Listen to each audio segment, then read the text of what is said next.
Welcome back mga palangga! Nandito na naman tayo sa another version of my kitchen addiction, and today ay gagawa tayo ng fruit salad. Ayan, gagawa tayo dahil birthday ni Joy. So, medyo late upload na pala ito yung aking video, pero okay lang yan. Ayan, prepare ko na po lahat ng mga ingredients. Meron tayong apples, may peaches, may grapes, may dragon fruits, may papaya, tsaka yung canned fruits na binili namin. Tapos, meron tayong cream, tsaka gatas lang. Yun lang, napakasimple lang po. Pero, I'm sure na masasarapan tayong lahat niyan. Ayan. Umpisahan ko na po sa paggayat ng aking mga prutas. Ayan. So, habang nagsaslice tayo ng ating mga fruits, bakit kaya kailangan nating kumain ng prutas araw-araw? What is the main benefit of fruits? Ayan. Fruits are excellent source of essential vitamins and minerals, and they are high in fiber. It also provides a wide range of health-boosting antioxidants, including flavonoids. Eating a diet high in fruits and vegetables can reduce a person's risk of developing heart disease, cancer, inflammation, and diabetes. So, mas ma-avoid natin yung magkakasakit ng mga malalang sakit kapag araw-araw tayong kumain ng prutas. Kapag mayroon naman dyan, kailangan talaga natin kumain ng prutas tsaka gulay. And then, bakit kaya kailangan nating kumain talaga ng gulay? Is it good to eat fruits every day? Okay lang ba na kumain tayo ng gulay araw-araw? Yung sagot po dyan, of course. Mas maraming kain ng prutas, mas mainam. Because people who ate 5 servings of fruits and vegetables daily had a 12% lower risk of death from cardiovascular disease and 10% lower risk of dying from cancer. Kasi yung prutas natin yung mga prutas tsaka mga gulay ay meron siyang phytochemicals. No, what is phytochemicals? Phytochemicals are compounds found in plant foods that can also help protect against chronic diseases such as cancer. Ayan, may natural pala siya na compound na matatagpuan natin sa mga gulay tsaka sa mga prutas na nagpo-protect sa ating katawan against chronic diseases such as heart diseases and cancer. So, mas mainam talaga na kumain tayo ng prutas araw-araw. And then, because enjoying fruits and vegetable is a great way to improve your health. And actually, you enjoy what you eat. While it may take a little creativity, effort, and open mind to try new things, switching to a diet with more fruits and vegetables is definitely worth it. Ayan. So, naintindihan na natin. Ayan, didrilling ko na po yung ating canned fruits. Tapos, hindi ko pala siya ginagamit yung water niya kasi alam ko na may preservative po yan. And then yung grapes natin, usually kapag ako naglalagay ng grapes sa ating salad, tinatanggal ko po yung kanyang skin. Kasi yung skin niya medyo matigas siya pag kinain mo. And then hihiwain natin ng half at saka kukunin natin yung seeds niya. Ayan, para of course, kailangan natin kunin yung seeds kasi hindi siya maganda pag kinain na natin na may seeds, diba? And then there are 10 reasons why we really need to eat vegetables, and you can read them all here on screen. So, imimix na natin ang ating prutas. Ayan, nagayat na natin lahat yung mga prutas natin at imimix natin sa isang bowl. Pagkatapos po nun, i-prepare natin yung ating cream. 2 lata lang ng cream yung ginamit ko.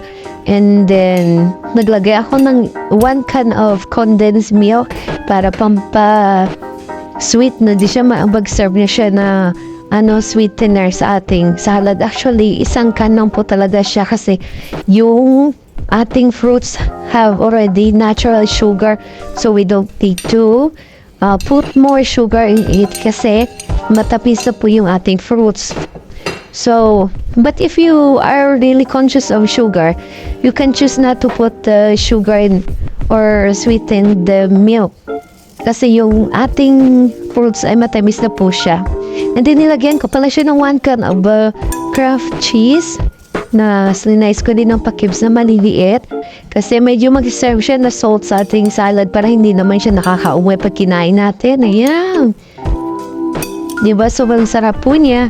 At i-mix-mix na lang po natin lahat hanggang ma-incorporate. And then after pala natin siya i-mix, mas masarap po siya kapag kinain natin ay medyo nagyayelo siya.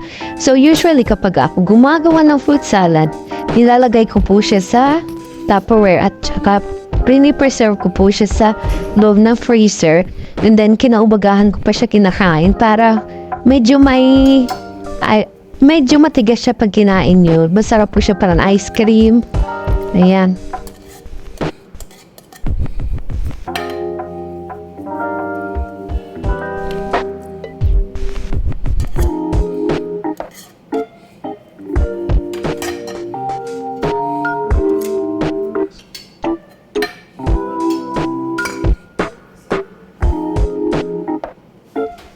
Pag nang-mix pala kayo na ang cream, yung cream ko pala, nilagay ko na siya sa refrigerator overnight para maging floppy siya.